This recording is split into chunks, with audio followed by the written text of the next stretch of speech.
काबिल होकर फिर भी कामयाब ना हुआ, थोड़ा और अभ्यास करूंगा मैं। बीत जाता है 1 साल यूं ही, पर एक और प्रयास करूंगा मैं। हेलो दोस्तों, जय हिंद। उम्मीद आप सब लोग मस्त होंगे, अपनी पढ़ाई में व्यस्त होंगे। आज आप सभी को फिर मैं कब प्रैक्टिस करवा था, ठीक है। एसएससी का प्रीवियस ईयर क्वेश्चन है, ये एसएससी सीएचएसएल के क्वेश्चन, ठीक ना, और कुछ रेलवे के क्वेश्चन है और इंपॉर्टेंट क्वेश्चन, ठीक है ना। चलिए, तो एक क्वेश्चन से हम लोग कई क्वेश्चन समझेंगे और साथ साथ में आप लोग भी समझिए। हाँ, और ये बताए कल होमवर्क को तो नहीं दिए थे ना कोई क्वेश्चन? हाँ, अच्छा, कल नहीं दिए थे। चलिए, कोई बात नहीं है। तो फिर चलिए, नहीं क्वेश्चन दिए थे, है ना। लास्ट में ग्राफ वाला क्वेश्चन दिए थे ना, वो तो देख करके आंसर करने वाला था, है ना। चलिए, कोई बात नहीं, उसका तो आंसर आप कर लेंगे। चलिए, यहाँ से शुरू करते हैं पहला क्वेश्चन। पहले जरा क्वेश्चन देखिए क्या कर रहा है। अगर ऐसे सवाल आएगा तो देखिए क्या करना। देखिए, ऐसे सवाल कभी कभी परीक्षाओं में कहीं कहीं पूछा जाता है, ठीक है। चाहे रेलवे का एग्जाम हो चाहे वो एसएससी का एग्जाम हुआ। तो क्वेश्चन क्या कर रहा है कि एक समीकरण दे रहा, एक समीकरण है ना, एक बहुपद है, समझ लीजिए 4 घात का बहुपद है। कह रहा है इसको x+2 से विभाजित करने पर शेषफल क्या होगा। ऐसा सवाल कई बार पूछता है और इसका एकदम फिक्स नियम एक है। नियम क्या है? कहता है x+2 से विभाजित करने पर शेषफल क्या होगा, यही पूछ रहा है। तो x+2 को कर दो 0। क्या कर दो भैया? जिससे विभाजित करने के लिए कहेगा उसी को क्या कर दो 0, और वहां से x की वैल्यू निकालो। तो x बराबर क्या हो जाएगा यहाँ पर? -2। क्या हो जाएगा? अब देखो, जो बहुपद है क्या दे रखा है, उसको लिखवा दो 4x⁴। फिर क्या प्लस है 10 x⁴ माइनस 20x²। उसके बाद से क्या है? +90। यहाँ तक कोई दिक्कत नहीं। बस x की वैल्यू उठा कर इसी में पटक दो, ठीक है। तो बस क्या हो जाएगा 4 गुणे -2 पर कितना घात? 4। फिर 10 -2 पर कितना घात? 3। फिर 20 -2 पर कितना घात? 2 प्लस 90। अब इसको सॉल्व करा तो कितना हो जाएगा? थोड़ा जल्दी सॉल्व करते हैं। माइनस पर समघात रहेगा तो पता है ना कि क्या होता है, वो प्लस हो जाता है। माइनस पर समघात प्लस, और माइनस पर विषमघात माइनस ही रहता है ना जी। तो 2 पर 4 घात अर्थात यानी माइनस का कोई मतलब नहीं यहाँ पर देखा जाए, क्योंकि समघात है। 2 पर 4 घात कितना होता है? 16। और 16 चौके 64। इकट्ठा करते चलो, ठीक ना। अब यहाँ पर देखो, माइनस पर 3 घात यानी माइनस आएगा, और 2 पर 3 घात कितना होगा? 8। और 8 दाएं -80, है ना। यहाँ पर देखते हैं, माइनस पर फम घात है अर्थात प्लस, 2 पर 2 घात तो 4, 20 चौके -80 ना, प्लस 90। एक जैसे को एक पास कर दो तो क्या हो जाएगा? 90 और 64, ये ना एक साथ होंगे, कितना हो जाएगा? 154 माइनस 160। माइनस में आ रहा है क्या आंसर? 154 में से 160 जाए माइनस 6, शेषफल कितना होगा? -6। ठीक है, कोई दिक्कत नहीं। तो ऐसे सवाल में क्या करना, जिससे विभाजित करने के लिए कह रहा है उसी को कर दोगे 0 के बराबर, वहां से x की वैल्यू निकाल लोगे और उसी में रख दोगे तो आ जाएगा। अच्छा, कभी कभी जानते हो क्या होता है? कभी कभी ये जो सवाल होता है वो एक घाती समीकरण, जैसे एक घात है ना ये, कभी कभी 2 घात दे देता है, कभी कभी 2 घात दे देता है। जैसे मान लो देता है कि x² - 4x + 4 से विभाजित करने पर शेषफल बताओ क्या होगा। तो इसको हम 0 करेंगे, तो यहाँ से x की वैल्यू मिलेगी ना जी। बोलो, यहाँ पर x की वैल्यू मिलेगी तो कितना मिलेगा? x की वैल्यू 2। कितना मिलेगा? 2। तो 2 वैल्यू मिलेगी। कितने वैल्यू मिलेगी? 2 वैल्यू मिलेगी, दोनों 2 ही मिलेगी।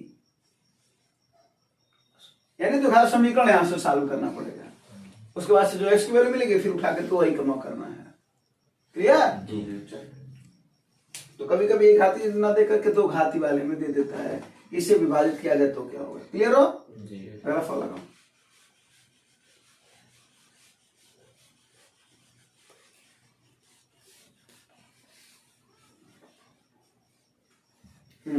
अगला देखो क्या करें। हाँ, करा एक त्रिभुज के छोटे, ये तो आसान सा सवाल है, ये तो आंसर देख करके आ जाएगा, है ना। ये पता ना त्रिभुज के में कितनी भुजाएं होती हैं? शीर्ष कितने होते हैं? कोण कितने होते हैं? ये सब कोण है ना। ये शीर्ष है, ये भुजाएं हैं AB, BC और CA, ये ऐसे कर सकते हो। ये कोण है, A का कोण है, शीर्ष A का कोण A, शीर्ष B का B है और शीर्ष C का कोण C है, और इन तीनों कोणों का योग और इसी को बोलते हैं अंतःकोण। कितना होता है? 180 डिग्री होता है। ये पता है ना? कोई भी त्रिभुज रहेगा उसके अंतःकोण का कितना होता है? 180 डिग्री होता है। क्या बोल रहा है कि सबसे छोटा कोण सबसे बड़े कोण से 40 डिग्री कम है। ठीक है, कोई दिक्कत नहीं है। फिर कह रहा सबसे बड़ा कोण 80 डिग्री है।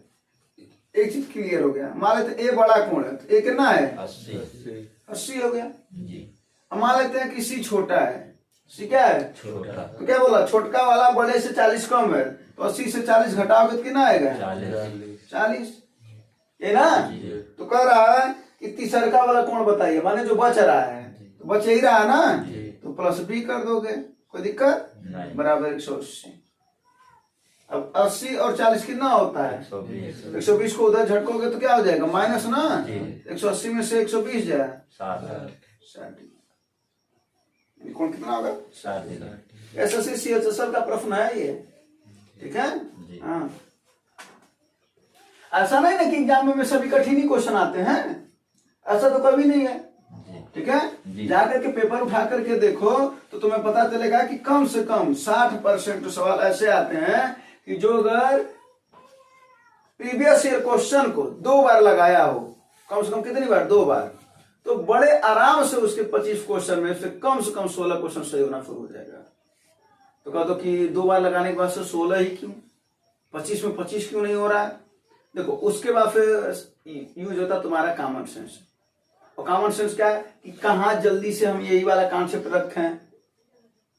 फार्मूला तुम्हें तैयार होना चाहिए, एग्जैक्ट वो सब चीजें तैयार होना चाहिए, है ना? तो उससे क्या होता है, सवाल जल्दी तक लगता है। तब तुम 20-22 तक जाओगे और खूब ज्यादा प्रैक्टिस करोगे, मॉक टेस्ट दोगे, तब जाकर के तुम्हारा 25 में 23-24 होगा। फिर 25 में 25 भी आएगा जब तुम्हारा कुछ भाग्य भी काम करे, लक भी काम करे, है ना? कभी कभी कुछ सवाल में हम तुक्का लगाते हैं, कुछ ऑप्शन पे लगाते हैं, वो सही भी हो सकते हैं और गलत भी हो सकते हैं, और एक नंबर बहुत बड़ी बात होती है ना? तो अगर प्रीवियस ईयर क्वेश्चन को 2 बार लगा लिया तो नंबर कितना आएगा, और प्रीवियस ईयर क्वेश्चन ही बताया जाता है। ठीक ना? और अगर नहीं भरोसा तो जब जाना एग्जाम देने तो देखना एग्जाम में से कितना क्वेश्चन आ रहा, तब जाकर के पढ़ना, नहीं तो कहीं और से पढ़ो जहां से कुछ पढ़ाए हुआ चीज आए, तुम्हारा फायदा हो। नहीं तो समय देने का विशेष मतलब नहीं रह जाएगा, क्योंकि सबसे कीमती तुम्हारा समय ही है। ठीक है? तो जब पढ़ाया जाता है और जो क्वेश्चन से क्वेश्चन बनते हैं उसको जो दिखाया जाता है, जाओ कोई पेपर देखो और तब आकलन करो। ठीक है? और तब समझो कि क्या ये चीजें आ रहा है या नहीं आ रहा है। ज्यादा ना समय लगाओ, 2 महीने लगाओ, 2 महीने तो लगा ही सकते हो, कई जगह तो लगा रहे 2 महीने, एक बार यहाँ पर भी 2 महीने लगा लो। हाँ, फिर उसके बाद फिर तब जाकर के देखो। ठीक है? इस बात की बिल्कुल हम दावा नहीं कर रहे कि जो हम पढ़ा रहे हैं वही आता है, लेकिन ये बात जरूर करना चाह रहे हैं कि प्रीवियस ईयर क्वेश्चन से तुम्हारी परीक्षाओं में प्रश्न पूछे जाते हैं, है ना? और हम क्या करते हैं, प्रीवियस ईयर क्वेश्चन को बताते हैं और साथ साथ में वो इंपॉर्टेंट क्वेश्चन जो कि परीक्षाओं में आ सकता है और उससे बन सकने वाले जो प्रश्न होते हैं उसको बताते हैं, ताकि एक बार एग्जामिनर ये बनाया होगा, अगली बार जाहिर सी बात कुछ और सोच करके बनाएगा, है ना? कोई भी आधार क्या लिया जाता है, प्रीवियस ईयर ही लिया जाता है। कोई नया पेपर कराना हो, 2024 में पेपर कराना हो, जैसे 2023 में जीडी का फार्म आया है, 2024 में पेपर है, सीजीएल का फार्म आया है, अभी नहीं आया, अगले साल आ जाएगा सितंबर में एग्जाम उसका है। तो ये सभी का जब आधार लिया जाएगा तो क्या लिया जाता है, प्रीवियस ईयर क्वेश्चन, चाहे वो 2022 का हो, चाहे वो 2021 का हो, चाहे 2020 का हो, लेकिन आधार क्या लिया जाएगा भाई? पेपर फेटर जो होंगे, जो पेपर बनाएंगे, वो प्रीवियस ईयर क्वेश्चन को ही तो आधार मानेंगे ना। तुम पेपर बनाते तो तुम क्या करते, कहते ना कि हमको प्रीवियस ईयर क्वेश्चन चाहिए, तो उसी के हिसाब से कुछ इधर उधर करते हैं, वही एक सवाल को जो इधर उधर कराया जाता है वहीं से क्वेश्चन मिलेंगे। ठीक है बस, तो इस बात का जरूर दावा है कि जो हम पढ़ाते हैं वही आता है, ये हम नहीं कहेंगे, लेकिन जो मेहनत करते हैं, कोशिश करते हैं कि वो तुम्हें वहां तक पहुंचा सके, तुम्हारे फर्क में। ठीक है? चलो, तो अगला सवाल। हाँ, अगला सवाल देखो, कह रहा है इस सवाल को बड़े आसान तरीके से पहले लगा के दिखाओ। तुम लोग बताओ, 1 किलोग्राम शक्कर के मूल्य में 30% की वृद्धि हो जाती है और यह वृद्धि 48 रुपए का है, तो प्रति किलोग्राम शक्कर का नया मूल्य क्या है?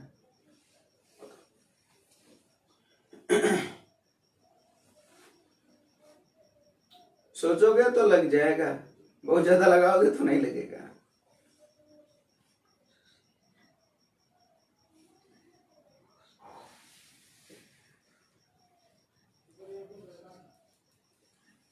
क्या हुआ? 160 रुपया आ रहा है। चलो और देखते हैं क्या बोला। 1 किलोग्राम शक्कर के मूल्य में 30% की वृद्धि की जाती है। वृद्धि कितने की है? 30%। इधर देखो परसेंट में कितने की वृद्धि है? 30%। बोलो। और क्या बोला? और कितने रुपए की है? 48 रुपया। यानी या तो हमका 30% या तो क्या है 48 रुपया। पहले ये बात बताओ समझ में आया कि नहीं आया? नहीं आया। आया 48 रुपए की वृद्धि हो रही है 30% बढ़ाने से। मतलब 30% की वैल्यू कितनी है? तो 30% बराबर 48 रुपए है ना। तो क्या बोला? प्रति किलोग्राम शक्कर का नया मूल्य बताओ। पहले मूल्य कितना था भैया? 30% की वृद्धि के साथ अब कितना हो गया? तो हमको 130 की वैल्यू बतानी है। समझे? हाँ, सवाल ऐसे गलत होता है। 100 की वैल्यू निकाले थे क्या? हाँ, देखो ऑफर में था। ये तो कहते हैं ना कि जब तुम गलत भी करोगे ना तो एग्जाम में होशियार हैं। सवाल अगर छोटा देंगे तो ऑप्शन ऐसा दे देंगे कि गलती से भी अगर तुमने गलत किया वो आंसर दिया रहेगा। और उसके बाद कभी तुम ट्राई करते हो क्या ये सही है कि नहीं है? तुरंत पर एक ट्रिक और क्वेश्चन तुरंत आगे बढ़ जाते हो, है ना जी। तो ध्यान देना कि 30% की वैल्यू तो 48 समझ में आ गया तुम लोगों को, इतना तो क्लियर था। लेकिन क्या बोला? नया मूल्य बताओ हमको। अगर बोला होता उसका वास्तविक मूल्य बताओ तब किसकी वैल्यू निकालते? 100% की। यानी एक और सवाल है इसमें। अगर पूछता वास्तविक मूल्य बताओ तो 100% की वैल्यू निकालते। क्या बोला? बढ़ा हुआ मूल्य बताओ तब किसकी वैल्यू निकालेंगे? 130। अब आप कुछ नहीं करना, 30 से 3 गुणा करो तो क्या हो जाएगा? 130 गुणे 48 बटा में आ जाएगा बटा 30। 0 से 0 कट गया। 316 48 यही ना। 13 और 16 का गुणा कर तो कितना हो जाएगा? 16 दाएं 160 16 3 48 208 रुपया ये ना। अब वास्तविक मूल्य पूछा होता तब हम इसकी जगह पर किसकी वैल्यू निकालते? तब 100 की। तब क्या होता है? 100 का किसमें गुणा होता है? 48 में अब बटा 316 48। तुम्हारा आंसर आया था कितना? 160 रुपया। क्यों? क्योंकि तुमने वास्तविक मूल्य निकाल दिया, जबकि पूछ ही नहीं रहा था, लेकिन ऑफर में तो आया था। चलो कोई बात नहीं। लेकिन इसमें 2 सवाल है, ध्यान देना। तो नया मूल्य पूछा ना तो इसका होगा 208। जब वास्तविक पूछा तब होता है 160। क्लियर? अगला सवाल। कुछ सवाल ऐसे होते हैं देखने में छोटन लगे और घाव करे गंभीर। गंभीर घाव करते ना अगर 1 नंबर से ऐसा ना हो खैर कभी कि सिलेक्शन है ना, बड़ा परेशानी होता है। अगला फल देखो। 3 संख्याओं का योग 67 है। पहली संख्या से दूसरी संख्या का अनुपात इतनी है, दूसरी का तीसरी से इतना है। देखो जरा क्या है। पहला मान लेते हैं x है तो दूसरा y है। x y z पहला दूसरा तीसरा, ठीक है ना? हाँ, तो पहला और दूसरे का अनुपात कितना है भैया? 3 अनुपात है 5। योग दे रखा उसको रखे रहो। दूसरा और तीसरा का अनुपात कितना है? 4:7। अब ऐसे सवाल में हम क्या देखते हैं कि दोनों में से कौन कॉमन है? जी। दोनों अनुपातों में से कौन कॉमन है? y ना। y कॉमन है तो y को बराबर करेंगे। यहाँ पर y कितना है? 5 और यहाँ पर y कितना है? 4। इसमें किसका गुणा कर दो? 4 का, और इसमें 5 बराबर हो जाएंगे। ठीक है ना? तो आओ देखा जाए x और y और z का अनुपात कितना आया। 4 तिहाई 4 बचे। अब 5 चौके तो ये वाला तो बराबर हो गया ना। तो बचा कितना? अब यही वाला बचा ना। तो 12 अनुपात 20 हो गया और अनुपात 7 बचे। यानी 12 20 और 35 का अनुपात आ रहा है। बोलो। और एक किसके बराबर करा? 67 के। हाँ, यानी 12 प्लस 20 प्लस 35 बराबर किसके? 67। तो इसको जोड़ने पर कितना आ रहा है? 65 ही आ रहा है क्या? तो 67 बराबर 67 तो 1 बराबर 1। यानी 1 की वैल्यू कितनी आ गई? 1। भाई जब सबका योग दे रखा है उसके अनुपात का सब अलग अलग मानते हो तो 12 के धन 20 के धन 35 के है ना मानते हो? वहां से के की वैल्यू आ गई 1। आ गई ना। जी। अब किसका वैल्यू पूछ रहा, दूसरी संख्या बताओ कितनी हो जाएगी, 20 गुणे 1 अर्थात 20 ही ना। जी। तीसरा पूछता तो 35 पहला पूछता तो 12 कोई दिक्कत नहीं हाँ। नहीं।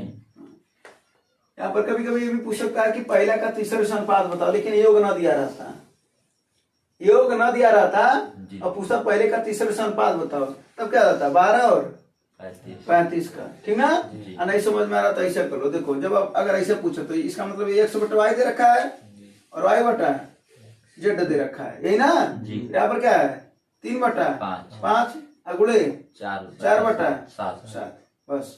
अब देखो y से y कट जाएगा, जी। 4 तिहाई 12 7 बच्चे 35 12 और 35 का, ये तो आया था। जी। तो कभी कभी क्या करता है ना, X Y Y Z X या जेड ए मान लो, हाँ जेड ए, ठीक है ना। इसका क्या दिया रहता है अनुपात। अब पूछता पहले का अंतिम से अनुपात बताओ, सबका गुणा करते हुए चले जाओ, वही क्या हो जाता है अनुपात। तो भी सवाल पूछता है, ठीक है जी। चलो अगला फल देखो, व्यापार वाला फल है, व्यापार करो चलो।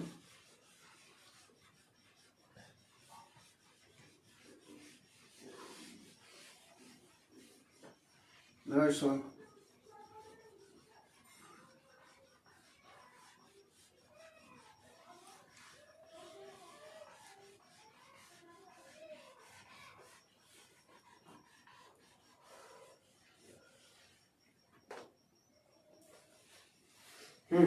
आया आंसर। व्यापार जब भी क्या आता है तो बताते ना कि हमारा लाभ उसी के अनुपात में होता है, जी। हाँ। और यहाँ पर लाभ कुल रुपया दे रखा है, दे रखा है ना। जी। तो क्या पूछ रहा है, उसका अलग अलग लाभ बताओ, हाँ। किसी का लाभ पूछा होगा, एक ऐसा बताओ। ऐसे सवाल में हमेशा ये देखा जाता है कि कौन कितना रुपया लगा रहा है और कितने दिनों तक लगा रहा है, यही ना। आओ देखते हैं, ए को देखते हैं सबसे पहले। ए कितना रुपया लगा रहा हो 1800, यही ना। बी को देखते हैं, बी कितना रुपया लगा रहा है 3600। सी को देखते हैं, ई का कितना लगा रहा है 1200। या तो कोनो दिक्कत। अब आगे पढ़े, यदि वर्ष के अंत में, वर्ष के यानी कितने साल के लिए लोग लगा रहे हैं, 1 साल के लिए, यही ध्यान देना होता है। पहले हमने रुपया लिख लिया, फिर पता चला सवाल को पढ़ते हुए कि हमको वहां पर लिख रखा है कि वर्ष के अंत में, वर्ष के अंत में। अब देखते हैं, अब शुरुआत पढ़ते हैं। करा ए ने 1800 रुपए की पूंजी के साथ व्यापार आरंभ किया, यानी सबसे पहले कौन शुरू किया बिजनेस, तो कितना दिन तक लगा ये 12 महीने के लिए। कुछ आया होगा, अभी आएगा देखते हैं, है ना जी। बोलो जी। फिर उसके बाद से कौन आया, 4 महीने बाद आया। तो 4 महीने बाद तुम ही आए तो लगाए कितना दिन के लिए, 8 नहीं बुझे, नहीं समझे, जी। तो समझे ही ना। जी। 4 महीने बाद आया तो लगाया कितना 8 महीने। 8 महीने। अगले को देखते हैं, व्यापार आरंभ होने के 6 महीने पश्चात सी आया, तो 6 महीना बीत गया, तो 6 महीना ना बचा। जी। तो भैया तुम कितना दिन तक लगाओगे 6 6 महीना। तो दिक्कत हो तो बताओ, नहीं। हाँ? अब इसी का जो आता है उसी का हम क्या निकालते हैं, रेशियो, अनुपात, ये ना निकालते हैं।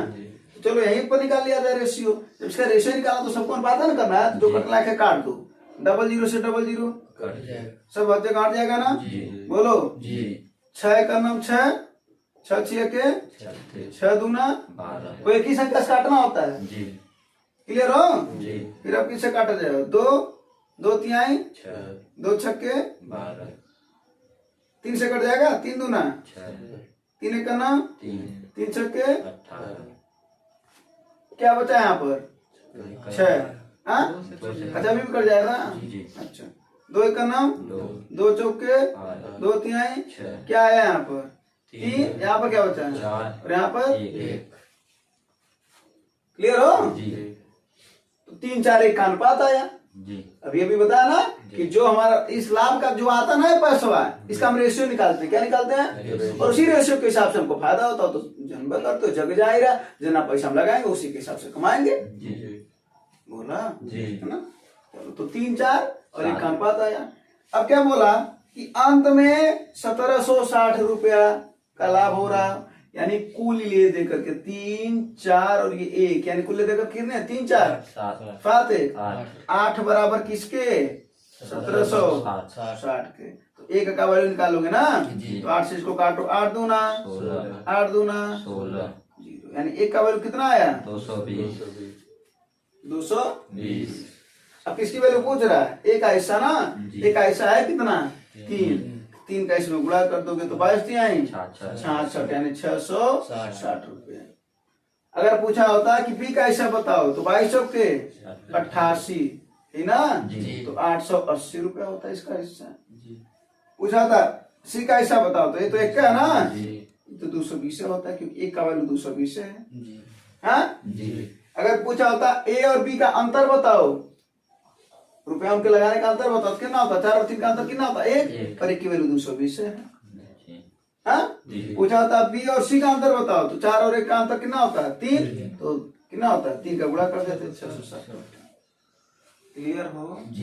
हाँ, कोई दिक्कत है ऐसे सवाल में अब? हाँ, चलो, ऐसा नहीं कि ये सवाल इतने लेवल में पूछा, इसके लेवल बढ़ाए भी जाते हैं, लेकिन अभी तक तो यही सब सवाल आ रहे हैं तुम्हारे प्रीवियस ईयर क्वेश्चन में, ठीक ना। कुछ सवाल आते हैं जो उसका लेवल भी बढ़ा रहता है। पहले अपने को फोकस क्या करना है कि जो सवाल आ रहे हैं, ठीक ना, जिसके कॉन्सेप्ट समझ में आ जाए, थोड़े सवाल छोटे रहें। छोटे का मतलब अपना कॉन्सेप्ट क्लियर है, कॉन्सेप्ट क्लियर रहता तो सवाल छोटा ना है, लगा लोगे तो, नहीं लगा पाओगे तो सवाल बड़ा था, भारी भरकम था। हाँ, अगला सवाल लगा दे, ये वाला सवाल लगा।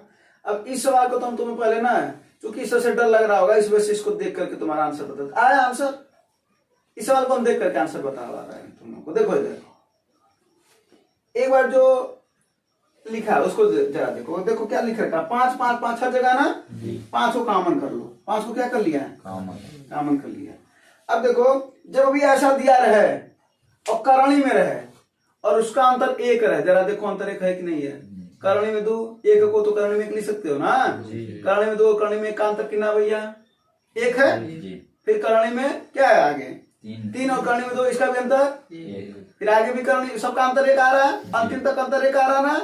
तो ऐसे सिचुएशन में देखो इधर पहले वाले पैटर्न का, पहले वाले जो पहला करणी में 2 और प्लस करणी में 1 है ना, पहले वाले पैटर्न का दूसरा बचता है और अंतिम वाले पैटर्न का पहला,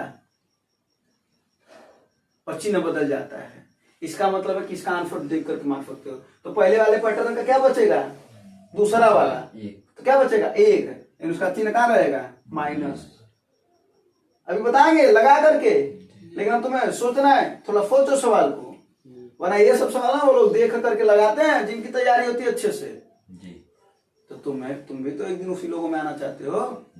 हाँ, और दूसरा जो लास्ट वाला पैटर्न होता है उसका पहला वाला बचता है, अब बाकी सब कट जाते हैं। तो उसका पहला वाला क्या है 121 और वो प्लस में बचता है, करनी में 100, यानी पहला वाला माइनस में बचेगा और अंतिम वाला प्लस में बचेगा, ठीक ना। पहले वाले का दूसरा बचता है और अंतिम वाले का पहला बचता है, चिन्ह उल्टा, ठीक है। 121 को क्या लिख सकते हो 11 में से ये 1000 और 10 25 इसका आंसर देखो, ठीक है। लेकिन इसको लगाते हैं, हाँ बड़ा समझोगे नहीं। अब देखो 5 तो कॉमन ले लिया, अब हम किसी एक पर करते हैं, करने में 2 प्लस 1 बटा है ना। हाँ, इसको सॉल्व कर लेते हैं। इसको ऊपर नीचे इसके सगमी से गुणा करना तो कोनो हर्ज है नहीं, बोलो नहीं। अगर ऊपर नीचे इसके सगमी से गुणा करता तो कोई हर्ज तो नहीं है ना। हाँ, कभी कभी करता है तो क्या 1 पहले दे देता है और करने में 2 बाद देता है।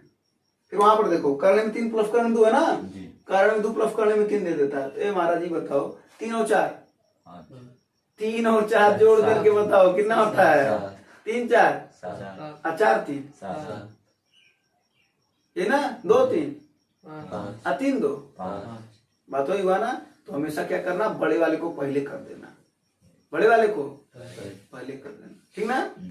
अगर अंतर 1 रहेगा तो कर दो, अगर अंतर 2 रहा तो ऊपर 2 का गुणा कर देना, 3 रहा तो ठीक ना, जी जी क्योंकि उसको मैनेज करना ना, फिर वो अंतर आएगा ना फिर 2 का।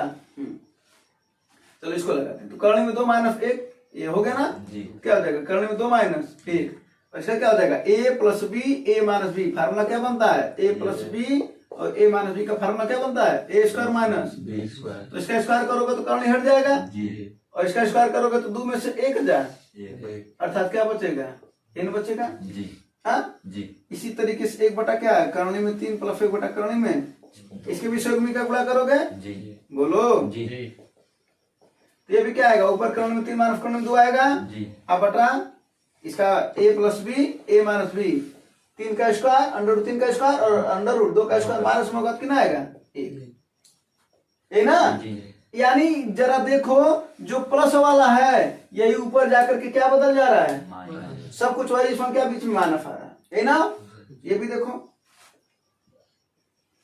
हाँ, आओ अब 5 कॉमन ले लेते हैं, बाकी संख्याओं को लिख लेते हैं इस तरीके से, यानी क्या हो जाएगा करनी में 2 - 1 जी बोलो, फिर प्लस करनी में 3 माइनस, करनी में 2 फिर अगला क्या आएगा करनी में 4 - करनी में, 3 फिर अगला क्या आएगा करनी 5 - करनी में, 4 ऐसे डॉट डॉट डॉट क्या आएगा लास्ट में, लास्ट वाला देखो क्या आएगा करनी में 121 माइनस करनी में 120 या तो कोई दिक्कत हो तो नहीं हाँ।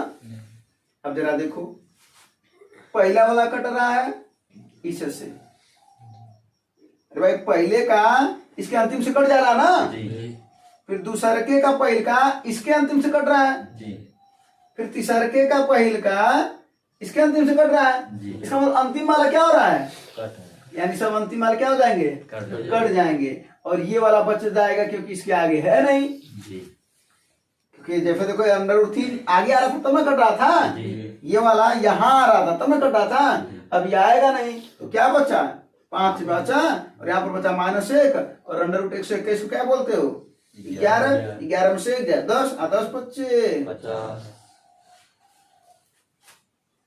क्लियर हो। जी हाँ, जी लेकिन इस सवाल को इस तरीके से ही क्लियर होना चाहिए कि देख करके इसका आंसर आए, ठीक है। अगर 5 ना दिया रहता आगे, यानी 5 5 हर जगह लिखा है ना, जी। इस पैटर्न को तैयार कर लेना, इस सवाल आता है, ठीक ना। जी। बस ये ध्यान देना कि कभी कभी √121 अगर 121 तक ना दे करके √100 मान √99 दिया रहता तब क्या होता, तो ये 99 तक कट जाता, जी। ये बचता 10 जी। और आगे बचता -1, 10 में से जा 9 अगर 5 रहता कॉमन तो 9 × 45 हो जाता आंसर, जी समझ रहे हो ना। जी तो क्या देखना लास्ट वाले में वर्ग वाली संख्या देखनी है, ठीक है।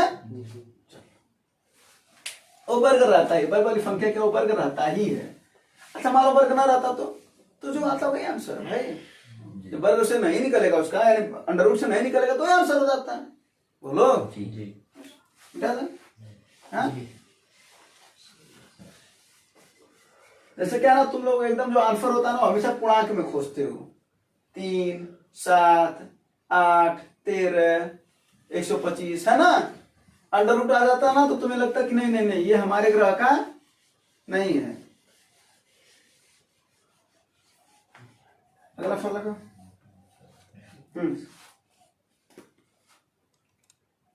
अगला फल लगा पर राम और श्याम ने 5600 रुपए दिया, आंसर आ गया जी क्या है 1600 तेरा देखो एक बात इधर ऐसे सवाल में क्या करना, ये तुम्हें पता ना कि पैसा किस हिसाब से दिया जाता है, क्षमता के हिसाब से।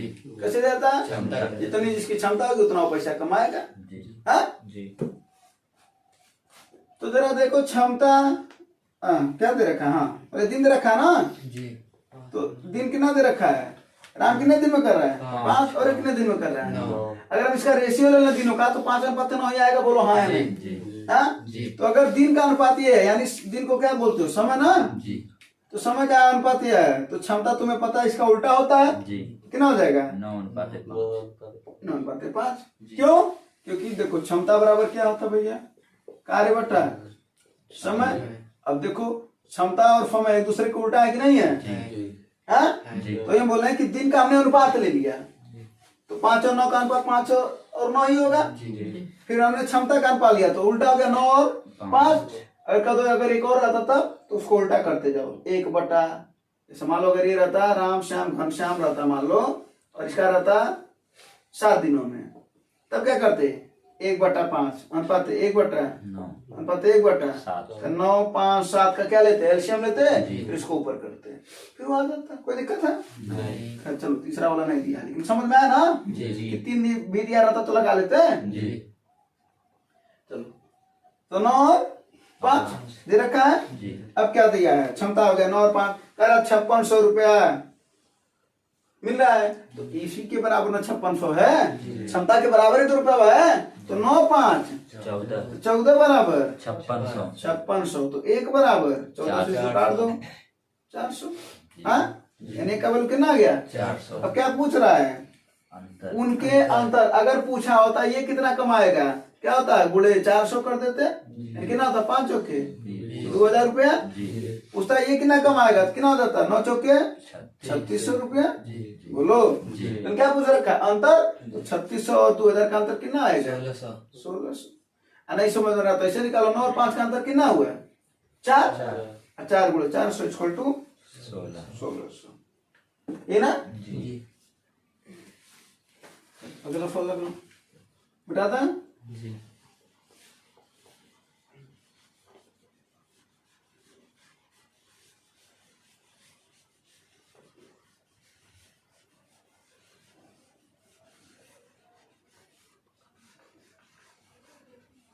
अगला फल बता रहे हैं। एक व्यक्ति ने एक ट्रेन, देखो इसमें 2 तरीका बताएंगे, लेकिन एक्चुअल में बताओ जो दूसरा तरीका वो भी उसी पहले तरीके का ही रूप है। कह रहा है एक व्यक्ति ने एक ट्रेन द्वारा 40 किलोमीटर प्रति घंटा की चाल से कुछ निश्चित दूरी तय किया, फिर 8 किलोमीटर प्रति घंटा की चाल से चलकर समान दूरी तय करता है। यानी एक बार किससे जा रहा है 40 किलोमीटर प्रति घंटा से, दूसरी बार 8 किलोमीटर प्रति घंटा से। इस तरीके से उसे 12 घंटे कुल लग चुका है। कितना लग गया 12 घंटे। तो कह रहा है संपूर्ण दूरी बताओ, ठीक है ना। ये तो एक सवाल हुआ जो है सामने है, इसको भी 2 तरीके बता रहे हैं। लेकिन एक सवाल और है इसमें, अगर कहता 40 किलोमीटर प्रति घंटा की चाल से जा रहा, अगर वो 8 से जाता है तो समय फिर ज्यादा लगता है कि नहीं। 40 की जगह पर अगर तुम 8 से जाने लगो कहीं सेम दूरी पर, उसी जगह पर, घर से मान लो स्कूल जा रहे हो, पहले तुम 40 जाते थे, अब 8 से जा रहे हो, तो तुम्हें समय ज्यादा लगेगा कि कम ज्यादा। तो यहीं पर कर सकता था कि संपूर्ण मतलब यात्रा करने में 12 घंटे ज्यादा लगते हैं, तो दूसरा सवाल बन जाता है। उसी सवाल का बदला हुआ रूप क्या है कि अगर 8 किलोमीटर प्रति घंटा की गति से तुम घर से स्कूल जा रहे हो, यदि 40 किलोमीटर प्रति घंटा की गति से स्कूल पर जाते तो तुम्हें 20 घंटा कम लगता है। ये कौन सा सवाल है, उसी सवाल का बदला हुआ रूप है। तो पहले इस सवाल को 2 तरीके से बताएं और दिखाएं कि दूसरा तरीका भी उसी पहले तरीके का रूप है, उसके बाद फिर को एक और जो सवाल बताए हैं उसको बता देते हैं, हाँ? ताकि इसके सवाल क्लियर हो।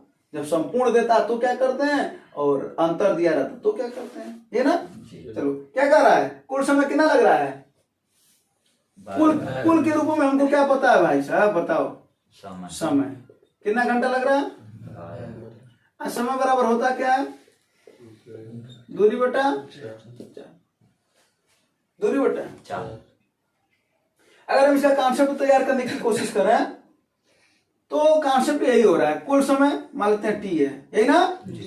पहली जो दूरी है वो तो बराबर है, क्योंकि दूरी जो जा रहा है फिर बाद में भी उसी से जा रहा है, तो दूरी तो बराबर है, तो डी बटा स्पीड 1 पहले स्पीड से, और यह है क्या दूरी बटा चाल इक्वल टू समय, पहला समय आई कौन समय लग रहा है, फिर डी बटा स्पीड 2। बोलो हाँ या नहीं। हाँ यहां से अगर देखा जाए तो टी बराबर यहाँ पर देखो डी को कॉमन ले लिया जाए, यही ना, 1 बटा क्या हो जाएगा यह संबंध 1 बटा। शायद तुम लोग को लग रहा होगा कंफ्यूज ज्यादा कर रहे हैं, अब इसी से कॉन्सेप्ट बना रहे हैं, ठीक ना। सवाल रखना तो इसका आंसर तो यहीं से आ जाएगा। देखो टी का वैल्यू कितना है 12 है, हाँ डी ज्ञात करना, स्पीड 1 कितनी है 40 प्लस डी बटा स्पीड 8। इसको सॉल्व करो, डी का वैल्यू ज्ञात हो जाएगा। बोलो ठीक है। इसी को सवाल को जल्दी तरीके से जो कहा जाता है कि ट्रिक है, वो ट्रिक ही तुम्हें दिखा रहे हैं कि कहां से आया है, वो ट्रिक ही तुम्हें दिखाने की कोशिश कर रहे हैं कि आया कहां से। अब देखते हैं, देखो अब इसको सॉल्व कर लेते हैं, टी बराबर डी इसको सॉल्व करो क्या हो जाएगा, S1 गुणे H2 एलसीएम लोगे, जी फिर S2 इधर जाएगा, S1 इधर जाएगा, अर्थात वही हुआ, चाहे पहले लिखो चाहे इसको बाद में लिखो, बात एक ही है, जी है ना। अब जरा बताओ, ये इधर भाग कर इधर क्या करेगा, गुणा यानी क्या हो जाएगा, स्पीड 1 गुणे स्पीड, 2 अब बटा ये नीचे आ जाएगा क्या, स्पीड 1 धन, स्पीड 2 यही ना, जी अब गुणे T टी बराबर, D बोलो बात समझ में आया कि नहीं। जी यही दूरी का डायरेक्ट फार्मूला बना दिया जाता है, लेकिन ये कहां से आया है, इसी कॉन्सेप्ट से, ये वाला, और इसी कॉन्सेप्ट पर तुम्हें सवाल लगाया हो, ठीक है। कह दो ये इतना समझ में, कह दो कि अगर वहीं पर जो बोल रहे थे आप 20 घंटा कम लगता है अधिक लगता है, तब क्या करते, तो हमारा अधिक या कम अंतर प्रदर्शित करता है ना, तब यहाँ पर चिन्ह कौन हो जाता है, माइनस, यहाँ पर क्या हो जाता है, माइनस यहाँ पर क्या हो जाता है, माइनस यहाँ पर क्या होता है, माइनस यहाँ पर क्या होता है, माइनस पूरा सवाल का कॉन्सेप्ट यही है, बताया भी इसके पहले, है ना, इन्हें बार फिर से क्लियर करवा रहे हैं। हमारा काम ही है ना कि एक सवाल को कई बार बताना, ताकि तुम्हारे माइंड में वो सवाल कम से कम जरूर याद रहे जितना तुम लगा रहे हो, है ना। और यही सबसे ज्यादा जरूरी होता है शायद। तुम इसे अगर पूछा जाए, बताओ मैथ को क्या करते हो, मैथ को क्या चाहते हो, 2 बार पूरा लगा करके खत्म करना चाहते हो, कि जो सवाल तुम्हें तैयार है वो एकदम तैयार है, क्या चाहते हो, ये चाहते हो कि सर जी 1000-2000 सवाल कम तैयार रहे, लेकिन जितना तैयार रहो उतना, है ना, जी ताकि तुम्हारे पाले में गेंद आए तो बाउंड्री उस पार जाए, है ना। जी हाँ। अब तुम्हारे पाले में गेंद आ गया, गेंद फुल टॉस है, बढ़िया गेंद है, उसके बावजूद तुम उसको क्या कर रहे हो, प्लेसमेंट दे रहे हो और सिंगल भी नहीं ले रहे हो, तो फिर तो तुम्हारा घाटा है, इसमें तेरा घाटा है ना। जी क्लियर है यहाँ पर, जी हाँ। जी तो अब इसी पर डायरेक्ट तुम सवाल लगा सकते थे, इसी पर डायरेक्ट लोग सवाल लगाते हैं, क्या हो जाएगा 40 गुणे 8, किसी को साथ करोगे बात वही हुआ है, जी इसको भी कर लेना, ठीक ना। यहाँ पर देखो क्या हो जाएगा, 40 गुणे 8 बटा दोनों को जोड़ना ना, तो 40 8 48 आज समझिए कुल कितना है, 12 घंटे ये दूरी है, 12 चौके 48 4 दूना 8 40 दूना 80 80 किलोमीटर की दूरी है। बोलो समझ में आया कि नहीं आया, जी हाँ।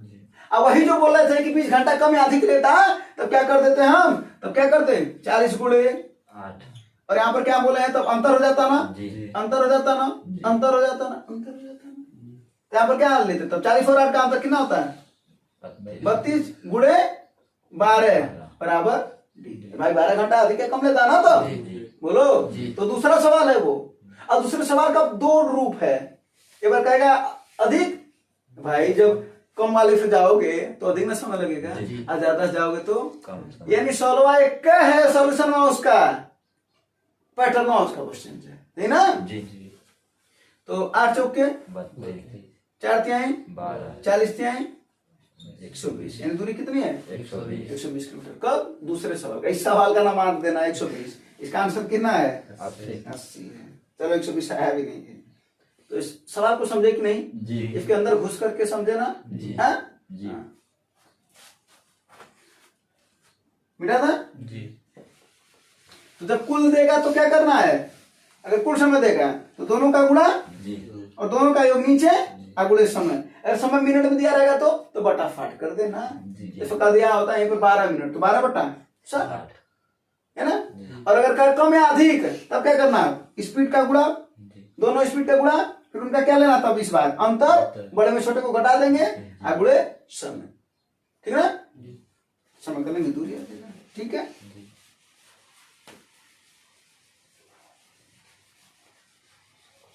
अगला सवाल लगा,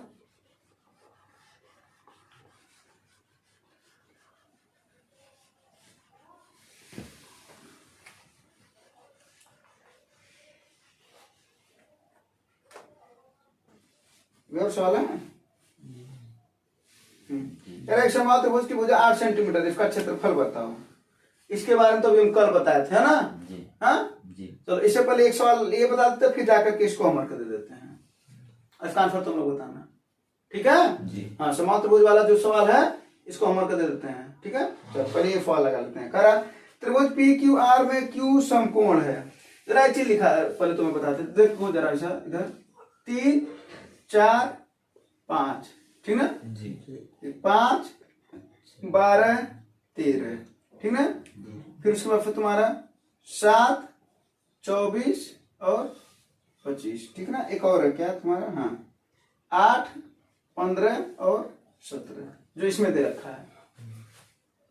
ये जो 4 हैं ये कम से कम, ठीक ना। ये क्या बनाते हैं, ट्रिपलेट। क्या बनाते हैं, ट्रिपलेट का मतलब जानते हो क्या होता है, पाइथागोरस थ्योरम को फॉलो करते हैं।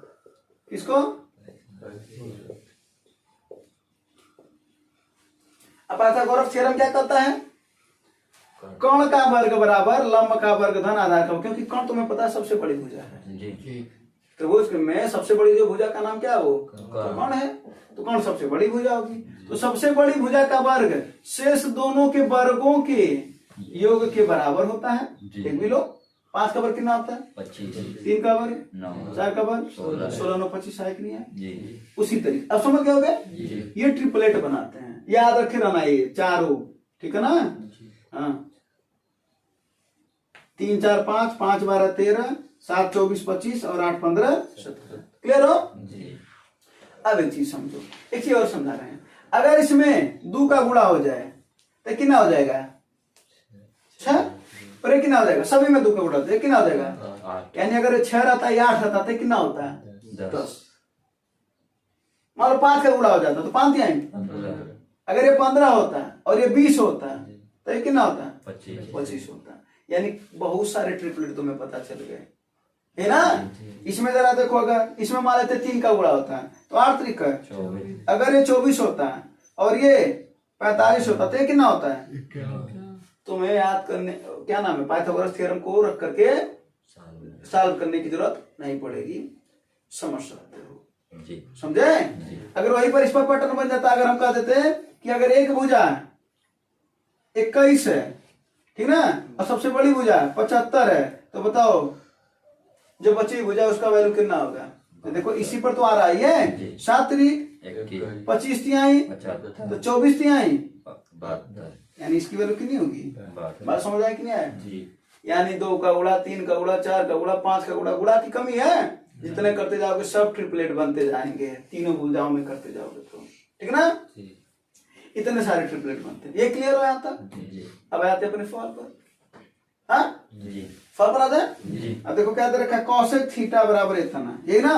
अब तुम्हें पता है साइन काफ टेन कॉट सेक और कॉसेक कितना लिख रहे हैं, ठीक ना।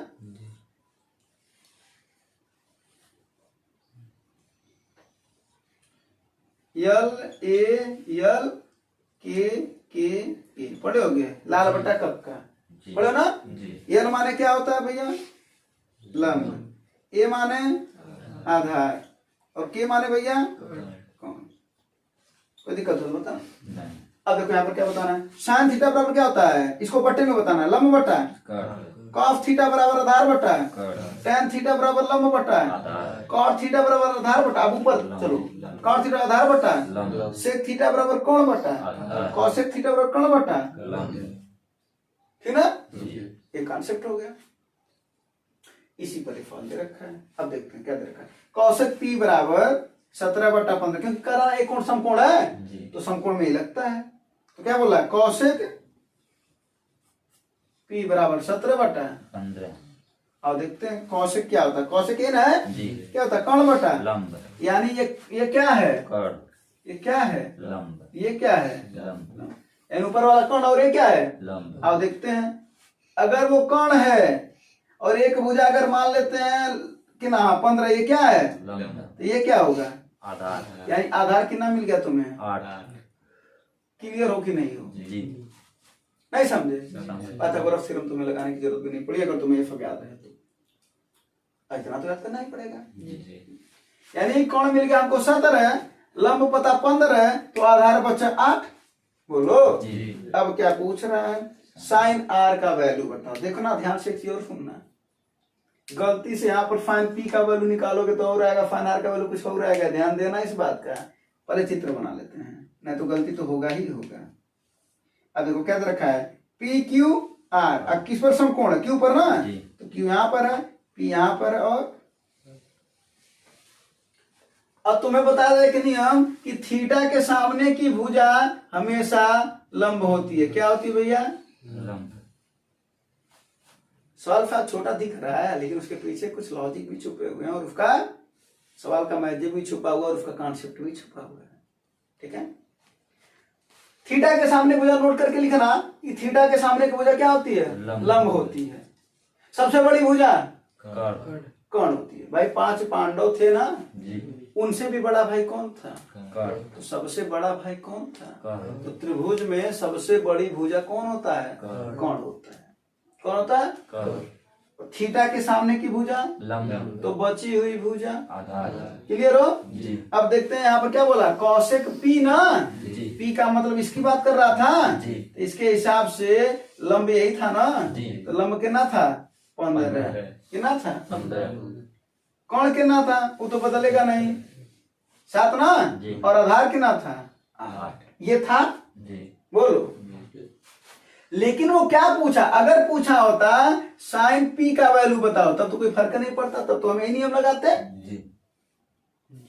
तब क्या होता है? साइन थीटा बराबर क्या होता है? लंब बटा कौन, कौन। ठीक ना। तो लंब कितना है? 15। और कौन कितना है? 17। तब आंसर हमारा कितना होता है? 15 बटा 17। 6 फलन निकाल सकते हो। कौशिक पी दिया ना, जी।